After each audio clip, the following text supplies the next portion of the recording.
Saturday the 19th of September, 7:24, and I'm awake, and I've been doing some stuff, and I thought I'd dip in and talk to you now. And Saturdays seem a good time to talk about rest. I'm sure I talked about rest last Saturday, and in fact, if you want to watch the last week's worth of little Facebook lives on the morning, then you can get them as an omnibus edition. Do they still do it? EastEnders Omnibus edition on a Sunday afternoon? Does that still happen? Is that still a thing? I've pulled them all together and stuck them on the YouTube channel so that you can all have a watch of them one after the other, and I'll keep doing that, time permitting. So weekends tend to be about rest and recuperation. That's good. That misses the point, though. Misses the point of rest and recuperation, that you save it for a weekend. It's not the way to go about your rest and recuperation. You've got to rest regularly. Your motivation, your energy is finite. It runs out. It runs out very quickly. So it's important that throughout your day, on an evening and on a weekend, that you find opportunities to rest. Carol Webb, in a great book, How to Have a Great Day, calls it having a pit strategy. You know, like in motor racing, when the car comes in for a pit stop to kind of have its tyres changed or refuel or whatever. It's the same idea. Have a pit strategy. What are you going to do to recharge your batteries? Ranjan Chatterjee talks about micro rests, and I think that's really important. So don't save up all your rest for a weekend, but rest on a weekend is important, because you've got to probably have a bit more time to do restful things. But remember, I said last week that rest isn't a passive activity. It can be an active activity as well.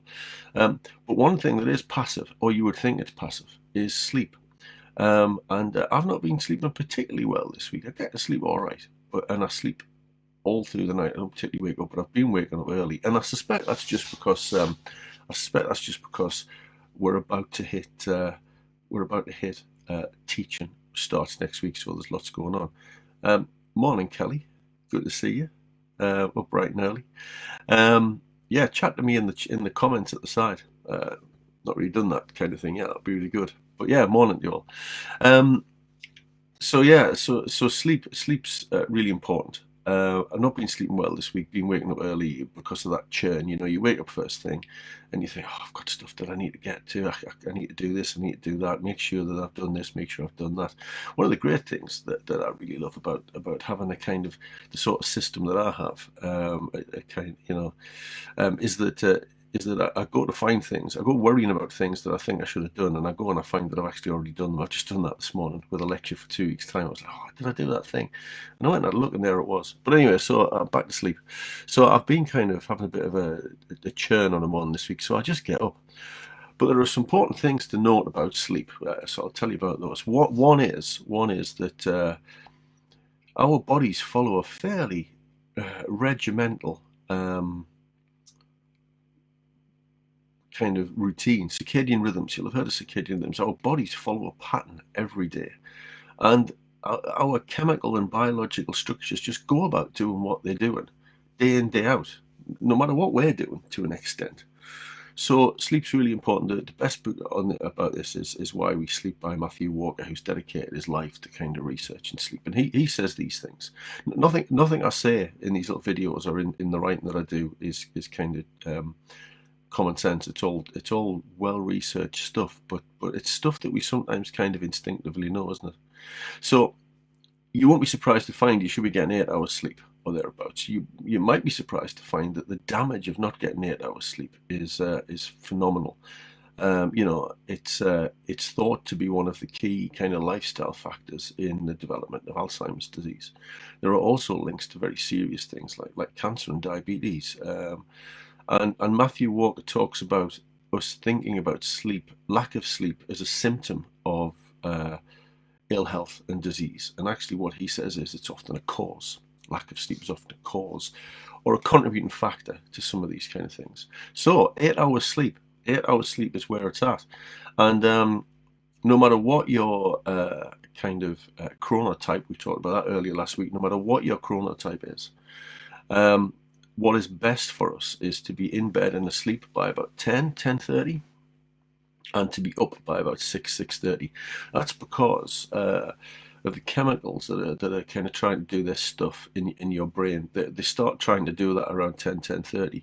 And if you stop up till 2 in the morning watching movies, who would do that? Why? I often say that to my wife. I kind of, when a film's starting at 10:30, I often go, why? Why are they putting a film on starting at 10:30? Who's watching this?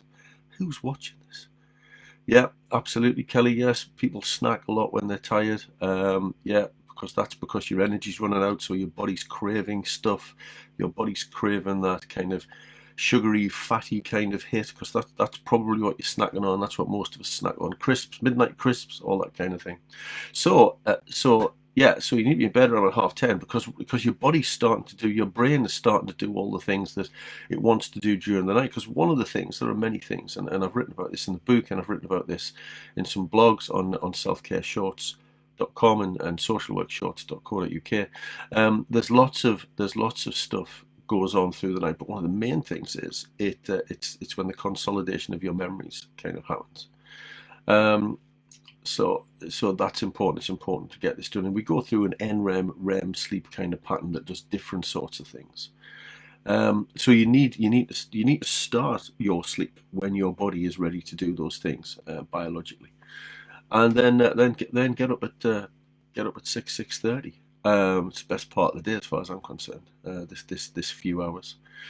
One of the problems that we have, though, thinking about the fact it's Saturday and tomorrow's Sunday, is that what's best for us is to do that day in, day out, 7 days a week, 365 days a year. Because what happens is, Sunday's perfect. Sunday's a perfect example of this.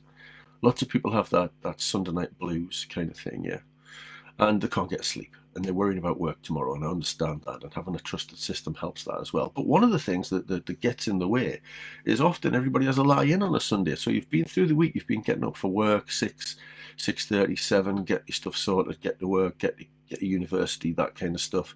And then on a weekend, you might have a lie-in till 8, 9, 10 even, depending on your circumstances. And then lo and behold, you can't get to sleep on a Sunday night. Well, that's because you had a lie-in. Obvious, really, as well as all the churn going on, thinking about kind of what's happening tomorrow. So what Matthew Walker says in his book is what's best for us is to have a 8 hours sleep, 10:30 till 6:30, regular pattern. Go to bed at the same time every night, get up at the same time every morning. And actually, you don't have to start watching that film at 10:30, because it'll be on catch up, or you can record it, so you can do that. Yeah. So there's lots goes on during sleep. It's very, very important, and stick to those regular patterns, because how we rest is very important. I think it's David Allen says that it is our ability to get things done, our ability to be productive is founded on how much sleep we get. Your productivity is directly proportional to the amount of rest that you take. You don't need me to tell you, do you? You really don't need me to tell you what it feels like when you're tired. Yeah, you don't. You know what it feels like when you're tired, and you know what it feels like when you're refreshed. So we need to be striving for being refreshed all the time. That's what we're after. Because one of the problems is, and I think this is particularly important in person-facing professions, like I know some of you are involved in, where there's an emotional content to kind of what you're doing, emotional content to your day. And what Matthew Walker says is that one of the problems with fatigue, one of the problems with being tired all the time, is that it's not that it flattens your emotions, it's not that it makes you feel down, it's that it throws you into a state of erratic emotions, sometimes high as a kite, sometimes really flat. And you start responding from an emotional basis rather than a pragmatic, practical basis. And I was going to say depending on your profession. I don't think that's true. I think in any workplace we need people who aren't devoid of emotion, but who are balanced in the emotional content of their lives. And being balanced in the emotional content of your life, I think, probably starts with sleep. I've got this little model. Well, lecturers of all sorts, but social work lecturers like little models, don't they? Little pictures of things, and I'll put a picture of it up in the chat to this when I get a chance later. And it's a triangle with a circle around it, and in the middle is productivity, and the things that are your productivity in terms of self-care are sleep, exercise, nutrition. And sleep's at the bottom of the triangle, and it's at the bottom of the triangle deliberately. When I talk about self-care, it's always the first thing I talk about alongside rest, because to me it's at the bottom of the triangle because it's the foundation of your self-care. So you need to work on your sleep. There's lots of tips that I'll share with you somewhere about how to get a good night's sleep. Having a routine is really important to prepare yourself for sleep, and I'll share that stuff with you at a later date or in a little article maybe. So yes, it's important to get a good sleep, bottom of the foundation of our self-care alongside rest. So that's great. So have good days anyway. So I hope you slept well last night. I was up early. Let's see how we sleep tonight. Check in with you tomorrow. Have a good Saturday. I hope you can find some time to relax and switch off. And remember, rest is active, not passive. So get out there and do some things. We're going to go and take the dog out for a walk now. So that's great. And see you soon. Take care.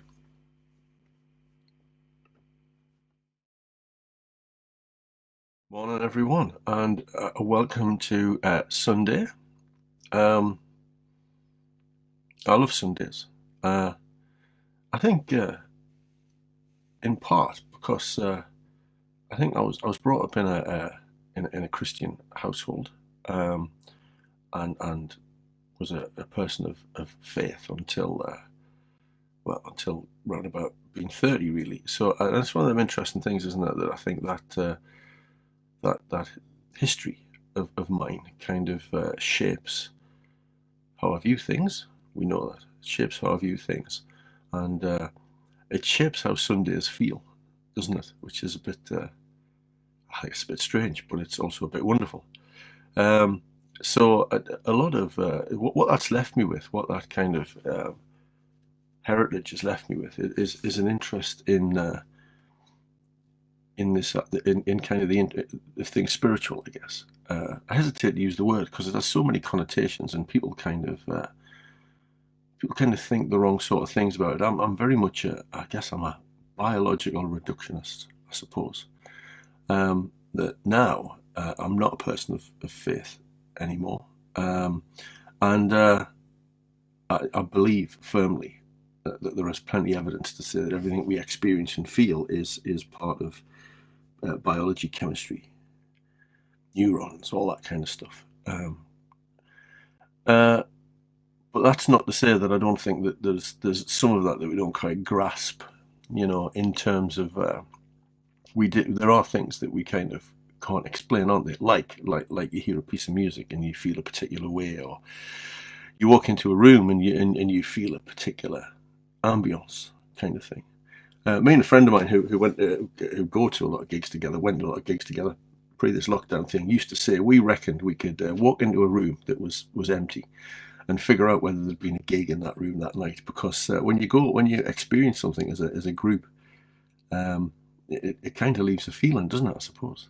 So anyway, I suppose what I'm saying is that Sundays, I think, have an interesting place, don't they, in culture, our culture, for many of us, and leave us with a particular kind of set of things to kind of contemplate and consider.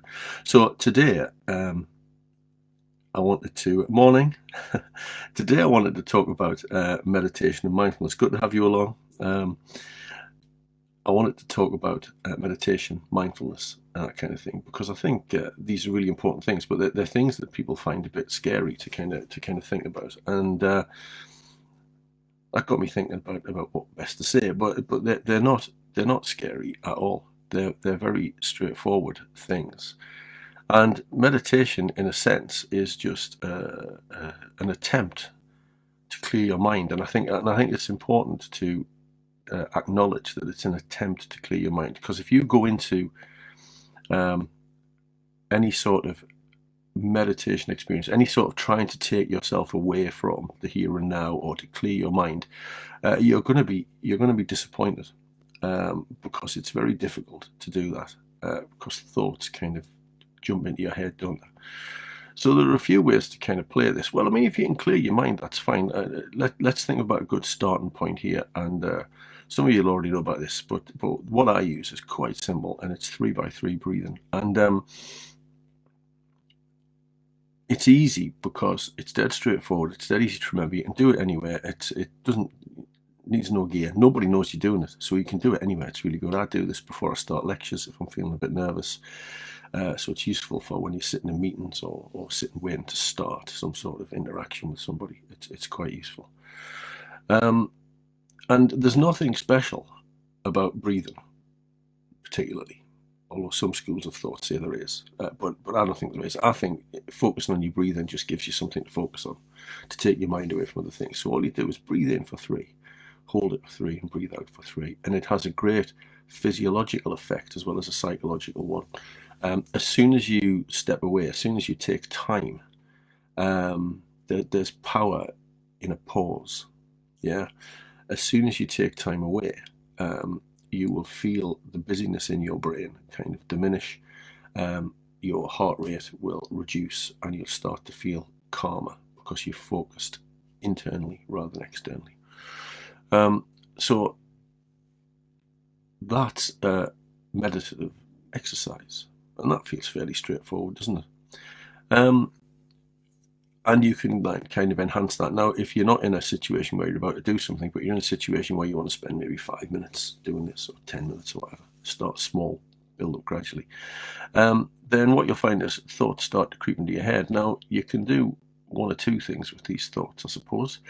I always think that meditation is not just about clearing your head, but meditation is also about meditating on something. And that's got great history. The founder of Buddhism said that, or went off when he was thinking about the whole ideas of life, the universe and everything. He went off and meditated on life. He didn't go in under a tree and clear his mind and just hope that things happened. He went off and meditated on that. So if you're meditating and something pops into your head, you can do one or two things, I think. You can acknowledge it. And in acknowledging it,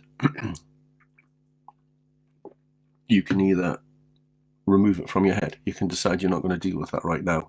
And the best way to do that is return to your breathing. Concentrate again, count the 3 in, 3, hold for 3, 3 out. Or you can just acknowledge it, and you can just accept that this is something that's popped into your head, because maybe it needs you to have a bit of a think about it. And think about it. I do a lot of when I'm meditating, I do a lot of meditating on. So something pops into my head. I work through a lot of lectures when I'm meditating, because I've created some space. I'm big on creating space. I've created some space where if I think, oh yeah, I'll think about that. I'll accept that that's something that's popped in my head that I need to think about. So I'll think about it. So I think about it, work through it, think of the words, think of the phrases, think of the content, all that kind of thing.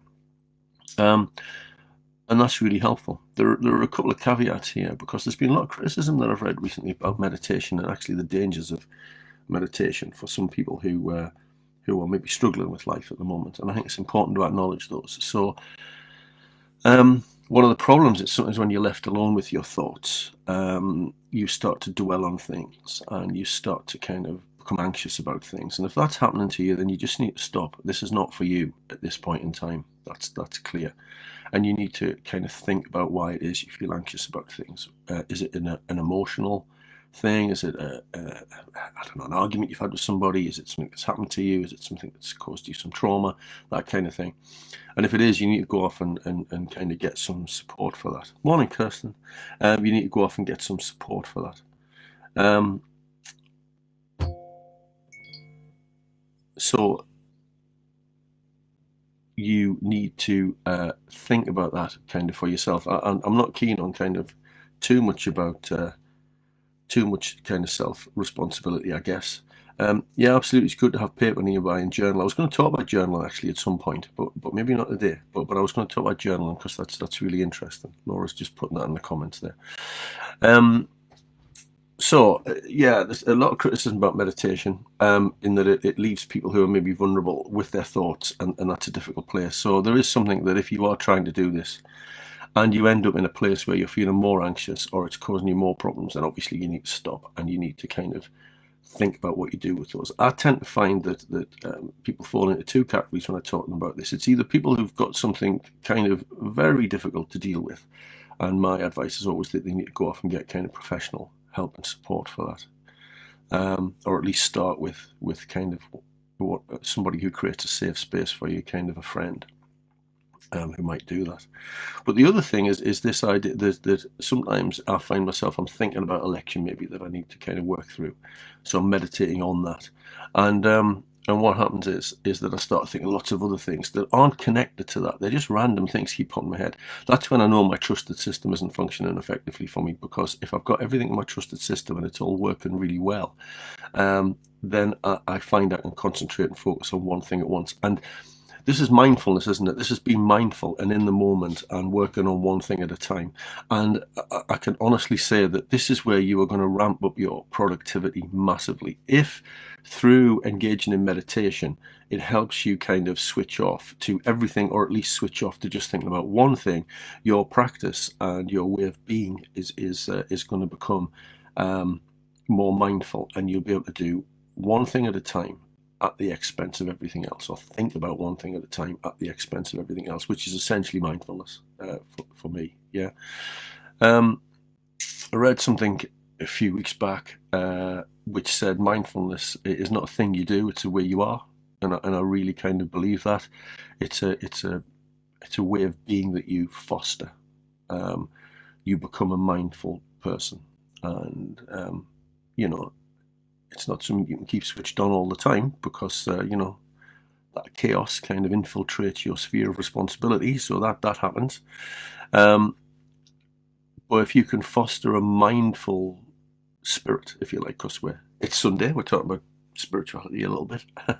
If you can foster a mindful spirit, then you will be mindful more often than not, and that will really help you to approach things one at a time. And as I'll talk about at some point, but I've talked about in other places, trying to do more than one thing at once just shortchanges everything, essentially. Nothing gets its due attention, and there's lots of research that says that you make more mistakes, and it takes you longer to do things when you try and do them together than if you did them one after the other. So I suppose, in summary, what we're trying to get at here is that meditation's not a scary thing. It's something that you should have a go, because there's lots of evidence that it really improves things. Try 3x3 breathing, kind of focus on your breathing to try and get you to a position where your mind is as clear as possible. If single things pop into your head and you want to meditate on those, then go for it, meditate on them. But if you find that that's causing you anxiety, then maybe meditation is maybe not for you right now. Go away and have a think, and seek some support with that. If you want to meditate on something, meditate on that exclusively. That's kind of mindfulness, and that kind of approach to things will foster that kind of way of being in your life. Mindfulness is a way of being, not a thing you do. Yeah. So you could try that, and Sunday is a great day to try that, because you might have a little bit more time, maybe. So yes, give that a go and see what you think, and I'd be interested to find out what you think of that. So let me know. Hope you like the new haircut. It's all done. All my curls have gone. Yeah, and they're funny when how kind of things really shape you, because whenever I have my hair cut, I feel fitter and healthier and thinner, even though I'm not fitter, healthier and thinner at all. That's bizarre, isn't it? Just by having your hair cut. Yeah. Have a think about that. Okay, have a good Sunday, and I'll see you tomorrow.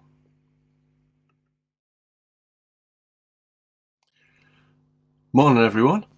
I'm all ready to go for a run. Monday. Let's start the week off with enthusiasm. So I'm going to start with a little run. I find that if I start the morning with some exercise, even some gentle exercise, I'm not going to go and run miles. I'm going to take the dog out. I'll probably run a mile and a half. I just find if I start the day with a run, or some yoga or whatever, it just sets the foundation for a great day. I know that if I do that, I'm just kind of firing a bit more. You know what I mean? I think it just gets everything going, doesn't it? It just gets the blood flowing and kind of gets all the kind of everything circulating and everything kind of working. So I could go for a run soon after I've had a quick chat with yourselves. The thing that was on my mind today to talk about was procrastination, because it's the thing that gets in the way, isn't it? It's the thing that gets in the way.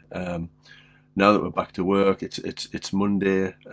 You might maybe rather be still off work and having your weekend, and that kind of makes it difficult to kind of then kind of get going sometimes, doesn't it? We procrastinate for a huge range of reasons. We can come up with quite complex ideas, can't we, to get around kind of not working. And I've got a few little things to kind of read to you, I suppose. And I've got this lovely little slide that I'll be using this afternoon in a little lecture on being organised. And it says procrastination is the action of ruining your life for no apparent reason. It's the action of ruining your life for no apparent reason. And I think that's so true, isn't it? It's kind of like, you should get on with this thing. You should do this thing, but you don't. And then it's 4 o'clock in the afternoon, and you should have done this list of things, and you haven't done half of them, and then you end up feeling rubbish because you haven't done half of them, and then you end up rushing things and not doing them as well. So, what's important in overcoming procrastination? Well, is to be organised and structured in the way you approach your day.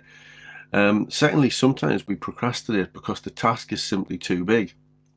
And I've talked regularly about breaking big things down into smaller things, because then the smaller thing seems much more doable. So if you've got a big task, you break it down into small things, diary all of those small things, and try and do the first small thing. And when you do one small thing and you tick it off your list, that kind of encourages you to kind of do the next thing. So yeah, one of the analogies I use is like if you ask somebody to move a rock that weighed a ton, they wouldn't be able to do it. But if you ask somebody to move a ton of pebbles, they would be able to do it, because they would do it a few pebbles at a time. And if they've got the right tools, they'll do it even better. So you could move the pebbles with your hands. It'd take you forever. But you could, if you had a wheelbarrow and a shovel, or one of them big diggers, then you'd move them faster. So getting over procrastination is about making the task, or the element of the task, manageable, and making sure you've got the right tools to hand so that you can get on with the task. So it's a real challenge for us, isn't it, to kind of not procrastinate and get things done. But what's important is, I feel, is not going at your day really fast from the off. Not going at your day really slowly and then ending up having to kind of go at it really rapidly at the end of the day to get things done. But it's just to have a steady kind of flow through your work, so that you're kind of just working consistently, but not flat out. There will be days you have to work flat out, I understand that. But, some days, if you just go at each task mindfully, task after task after task, not too fast, not too slow, you will get through the same amount of work than if you do what I used to do, which is faff around all morning, and then have to fly at stuff during the afternoon. So I'm gonna leave you with something from this book by Tim S. Grover called Relentless. And when I came across this, I really like this, because it sums it up for me perfectly. He says, do the work every day. Every day you have to do something you don't want to do. Every day. Challenge yourself to be uncomfortable. Push past the apathy and laziness and fear. Otherwise, the next day you're going to have to do 2 things that you don't want to do, then 3, then 4, then 5, and pretty soon you can't even get back to the first thing. And then all you can do is beat yourself up for the mess you've created. And now you've got a mental barrier to go along with the physical barriers. Don't put off doing something. Don't put off doing something. Whatever there is to do, get on and do it. And have great days. Have successful days. And enjoy yourself while you're doing this thing. Mihaly Csikszentmihalyi says this. He says that one of the things that we have to try and set our store out by is finding a way to do everything, finding a way to enjoy doing everything that we do. So let's see what joy we can find. I sound like Marie Kondo now, don't I? Let's see if we can find joy in all of the things that we do. Even in getting a job we don't like doing out the way and ticked off. That's where the joy is, maybe, eh? So have joyous days. Enjoy yourselves.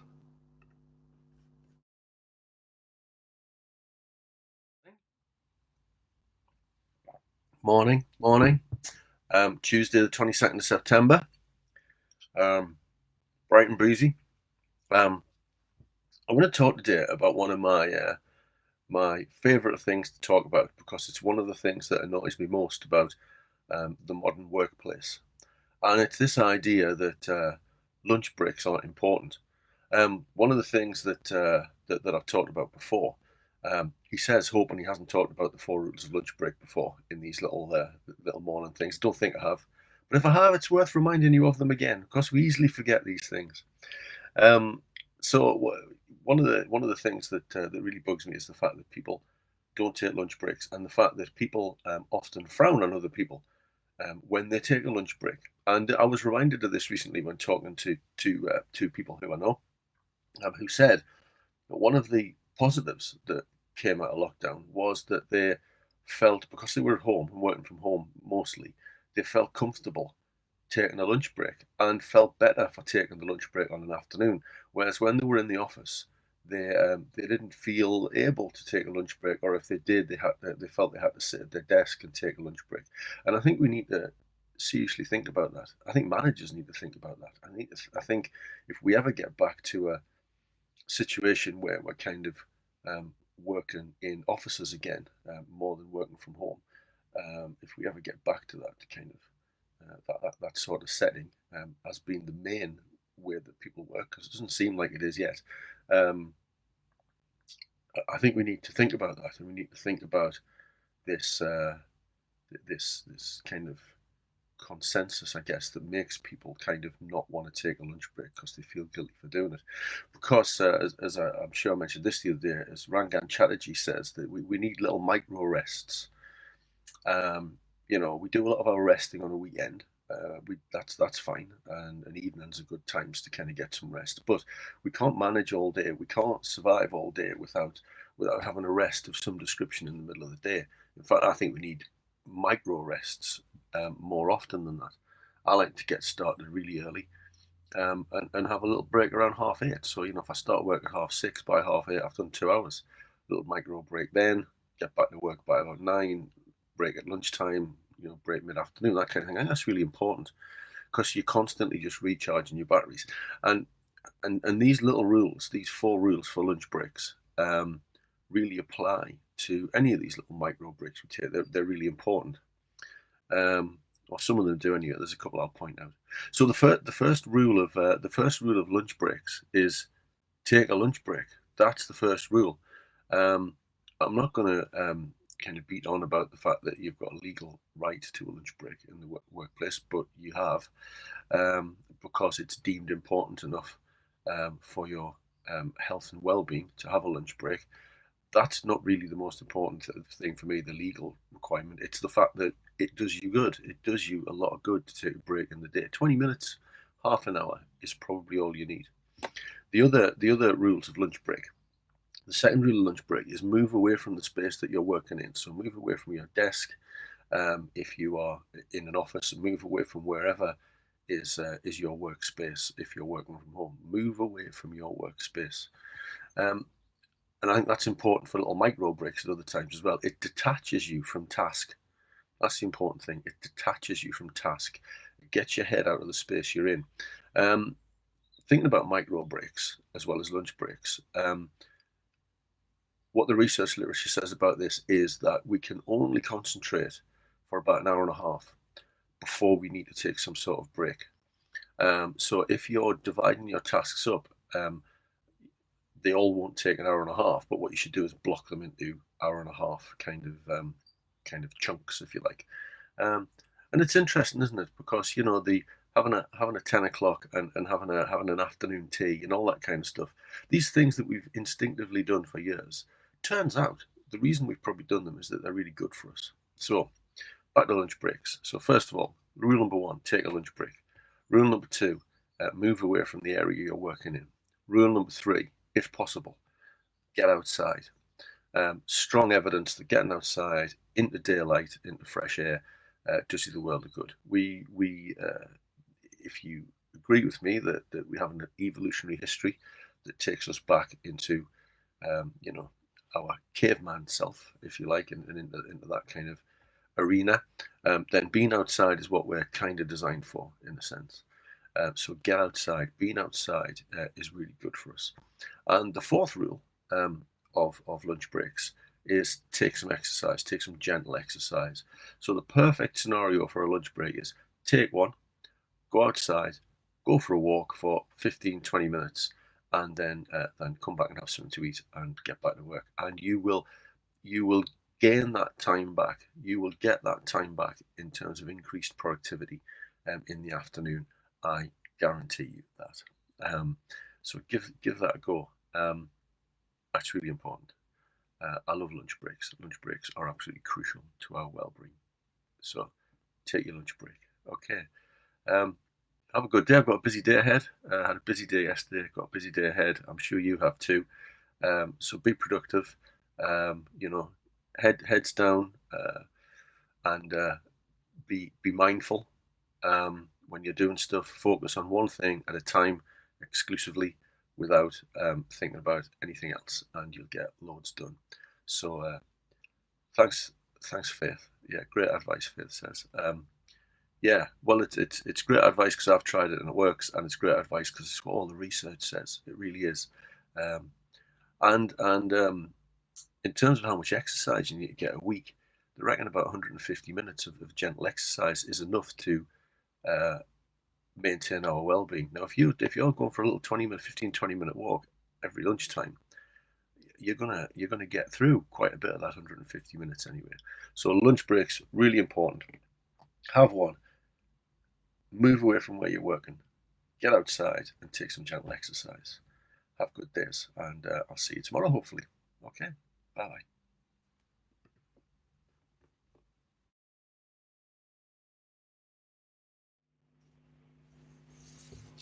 Morning, everyone. It's really early. It's not that early, actually. It's 7:25 on this rainy Wednesday, the 23rd of September, 2020. How are you all today? I'm a little. Well, I'm doing this a little early. I'm not up early, but I've dipped in to do this early because I've got a lot on today, and I need to drive somewhere. That's a bizarre thing. I need to drive somewhere. I need to drive into the university to meet some level 4s today. Some new students. For those of you who don't know level 4 university speak, some new students on our BA program in social work. That'll be quite exciting. I met them the other day and talked to them about productivity and being organised, which is always a good thing to do. From my point of view, always enjoy it. And today meeting them more on not on an individual level, but group tutorials. So I need to drive somewhere and do that. So that's added a bit of extra requirement for some time at the start of the day. So I'm going to do that. So but didn't want to miss out on coming on and talking to you guys and recording something for you. So so here I am, sitting almost in the dark in the office.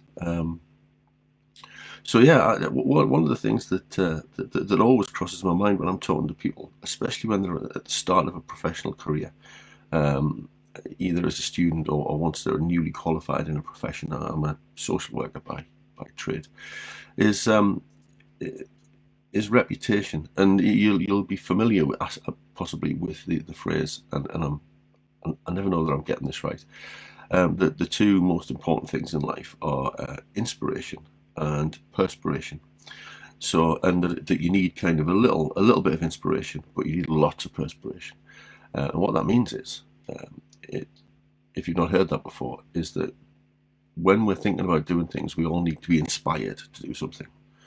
And professions like social work and others are kind of callings, aren't they? In a sense, if working directly with people, medicine as well, being nursing, all those things. The same as social work, kind of callings, I suppose. You need some inspiration, and if you're in business, you need inspiration for new ideas and new ways to talk to customers, maybe. So inspiration, you need some inspiration. But then the biggest part in this 2-item phrase is then perspiration. You've got to put the effort in. You've got to put the effort in, and putting the effort in pays absolute dividends. I'm not suggesting you work long hours. I get an awful lot of stuff in, but I don't work particularly long hours. Sometimes I do. Sometimes you got to take the rough with the smooth, and sometimes I work long days, or I work a little bit on a weekend or whatever. But generally I don't. But work hard. When you are working, then work.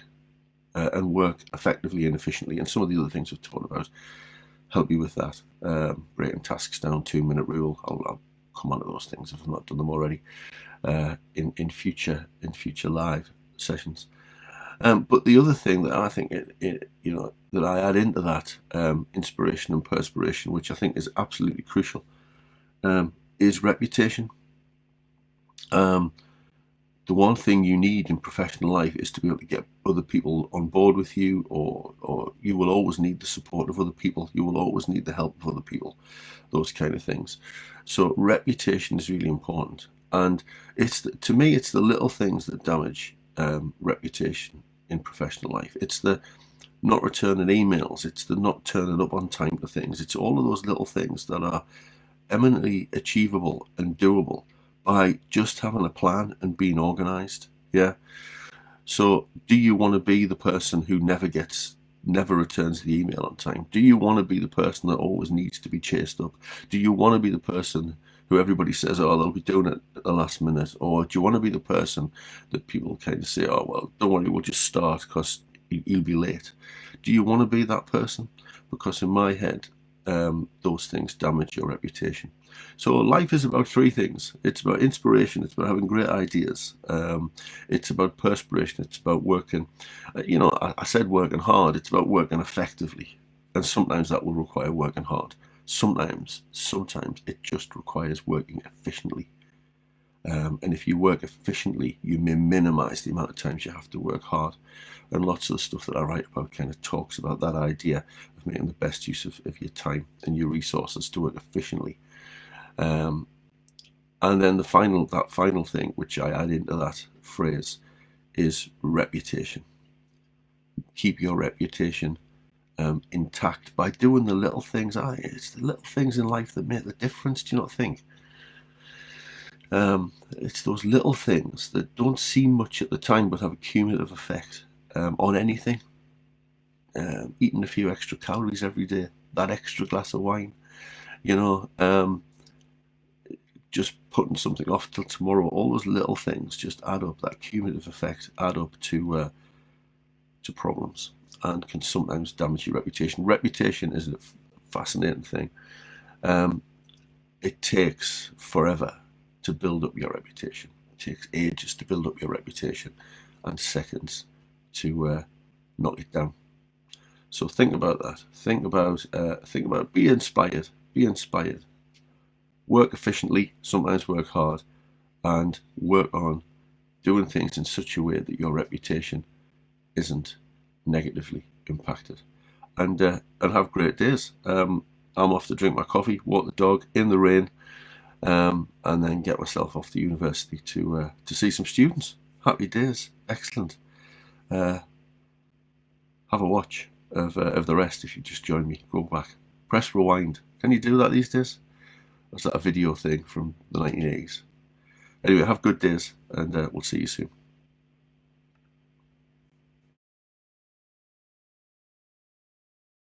Morning, everyone. Morning. How are you all doing?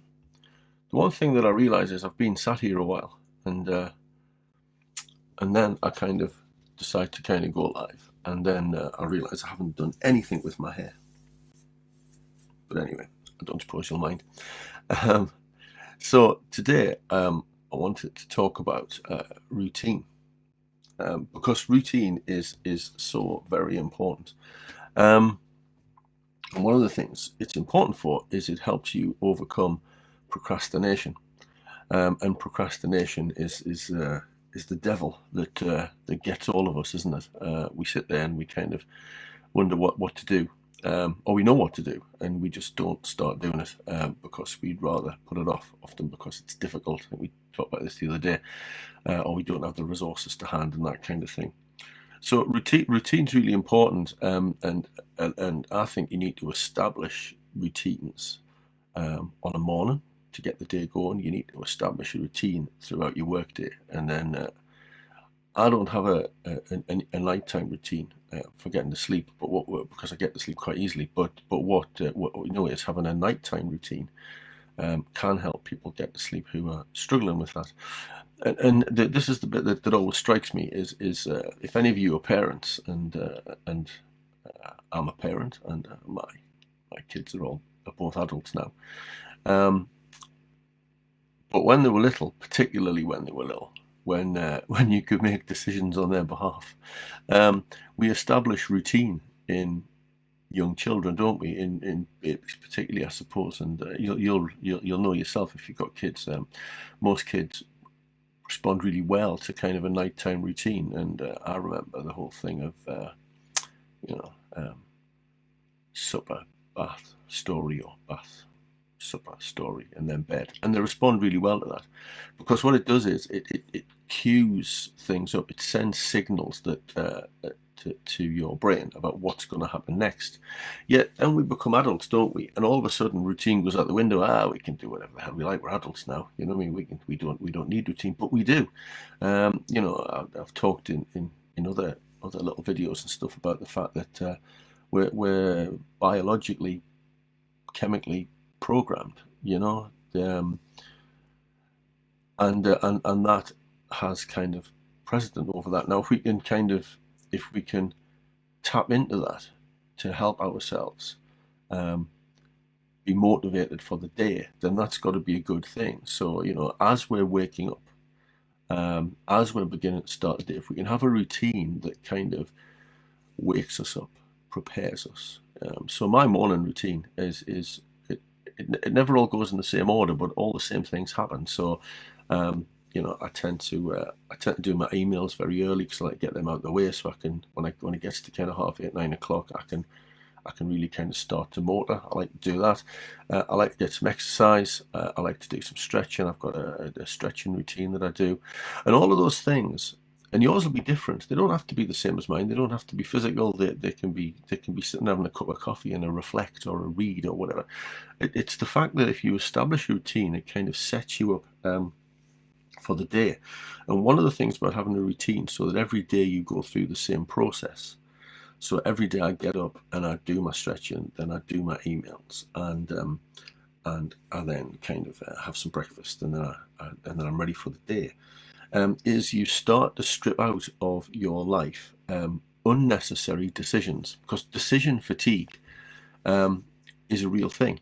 So we make hundreds, countless decisions every day, small ones, big ones, and we have to use up some of our psychological capacity every time we make a decision. So the more we can automate some of that, the less decisions we have to make. Like, for example, I feel a bit sad saying this, but this is the reality. One of the decisions that I've stripped out of my life is what I wear for work. And I wear black t-shirt, black jeans, black shoes. That's it. So I have a drawer full of t-shirts and black jeans. And I don't have to think about what to wear. And you'll have seen some people do this. The Facebook fella, Zuckerberg, he does this, and Steve Jobs did this. And it's not to be cool or anything, because it isn't really. But it just strips out a decision. The other thing that we've started doing in our house, which I'm trying to drag Christine kicking and screaming along with, is that we started to try and plan our evening meals for the week, and we've been doing this for about a month now, and we find it just takes a bit of the effort out of meal preparation on a night. We've started to eat earlier because we usually eat quite late because we procrastinate about what to have, and so we end up eating late, and eating late's not good for you. It's not good for all sorts of biological reasons, to do with blood sugar levels and what have you. So it's not good for all sorts of reasons like that. But it's also not good psychologically, because you kind of get that kind of, oh, what are we going to eat tonight kind of feeling. So the more you can, the more routine you can develop, the better, really, in terms of the things that you try and do, because it automates things, it gets over procrastination, and mitigates against decision fatigue. And it's the same at work. It's the same at work. So the start of my day and the end of my days, pretty much day in, day out, pretty much. It doesn't work all the time because things sometimes get in the way. But morning, Toy. It sometimes gets in the way. Things sometimes get in the way. But more often than not, my morning routine, like I've said, is that email thing, and then it's planning my day, making sure I've got all my ducks in a row, dealing with any other emails that have come in the meantime. Breaking down big tasks into smaller tasks if I've got some of them that have just appeared in my calendar. I do that every morning. And that helps me set myself up psychologically for the day, because then I've prepared myself for what's to come. Done a bit of visualization. We talked about that the other day, and then the end of my day goes the same way. I get my inbox to empty, and then I look at what's coming up tomorrow, and I prepare everything that's possible to prepare for that. And then I go off and have my evening. I know what I'm cooking because I look in my batch lady book, which tells me what I'm cooking that night. And then off we go. And that routine, that kind of meter of life, just means you can move effortlessly from one thing to the next, because you've established a routine. I think routines are very powerful, and like I said, they're also very powerful for people who are struggling to get to sleep on a night. Having an evening routine, maybe journal something, maybe write down a to-do list for tomorrow if that's the way you roll. I'm a fan of the trusted system rather than the to-do list. We'll talk about that sometime. But you could write a to-do list. You could have a bath. Get yourself ready, prepare yourself, read a book, prepare yourself, but do the same thing every night, and then your body kind of goes, I see what we're doing here. We're getting ready to go to sleep. It doesn't work for everybody. Some people's issues with sleep are a bit more profound than that, but it does work for some. So try and establish routines. Try and establish a morning routine. Try and establish a routine to start your working day and to end your working day. You bookend the day with a routine, and then establish yourself an evening routine, and it's really powerful. So go with that, and have great days. And the other thing that I want to do, because it's Thursday, I usually say the date at the start. It's Thursday the 24th.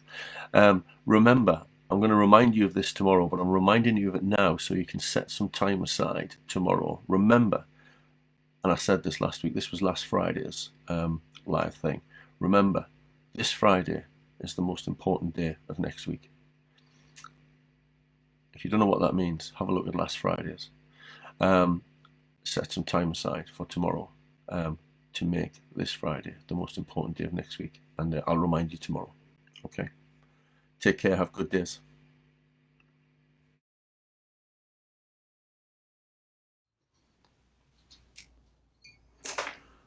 Morning, good people. How are you? It's Friday. It's late today. I'd lie in. 7:20. Friday the 25th of September. Rainy, cold. Yeah, well, it's Friday, and as the title says, you know what I'm going to say. You absolutely know what I'm going to say. This Friday is the most important day of next week. Said it before, I'm going to say it again. This Friday is the most important day of next week. Daniel Goleman, in his rather fab book, Emotional Intelligence, Why It Can Matter More Than IQ, uses the phrase about emotions, but I think it works for everything, about being competent pilots of our lives.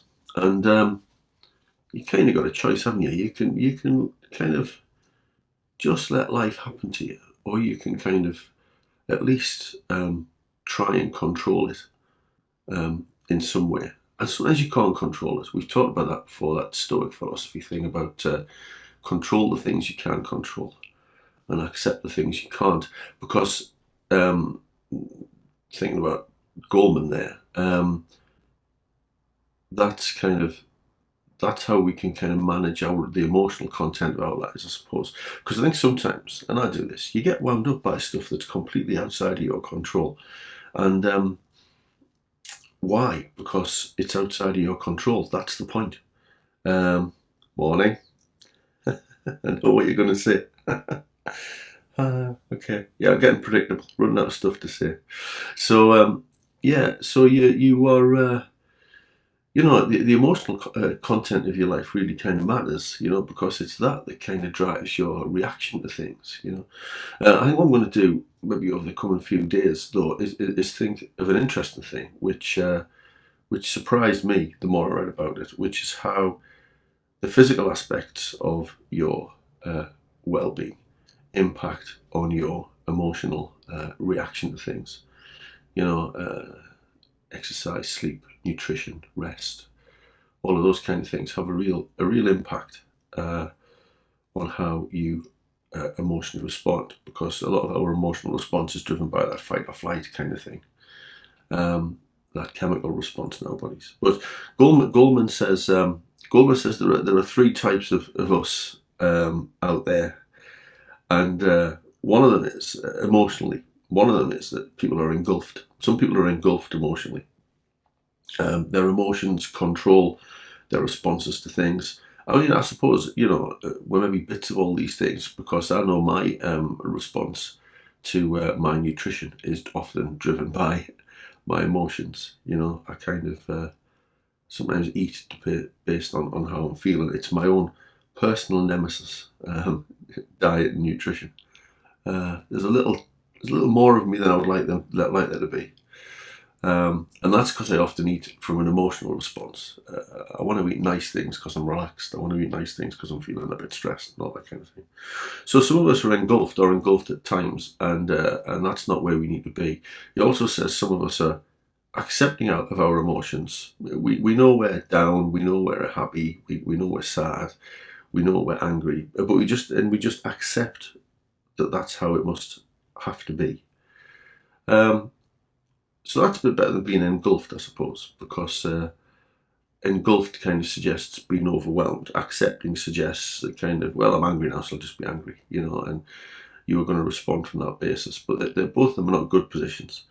But the third one he suggests, which is the competent pilots of our lives one, is that we're self-aware.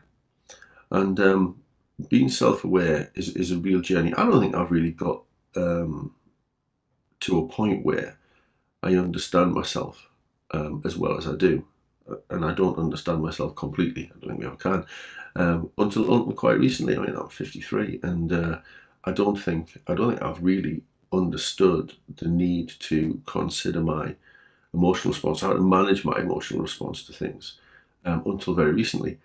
But what it means is, if you can manage the emotional content of your life, it means you respond from a pragmatic, practical position to the problems of life. And when you respond emotionally, it gets in the way of your productivity. It means you procrastinate. It means you become so focused on the emotions of the thing within your response that you don't do your best work. And when I say best work, I don't mean work at work necessarily. I mean work at work and the stuff you work at home, maybe, trips out, days out, cooking meals together, all those kind of things.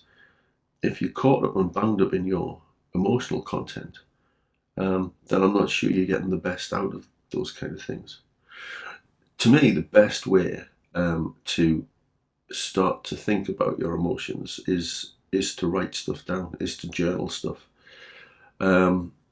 Because in trying to externalize your feelings and your emotions by writing them down, I think has a real power. And one of the things that's powerful about it is you can go back to it when you're in a different emotional state. So if you journal stuff as and when you feel the need to, keep your journal close to hand, you can then go back and look at those things and kind of reflect on them. And I think reflection is a really important part of becoming competent pilots of our lives.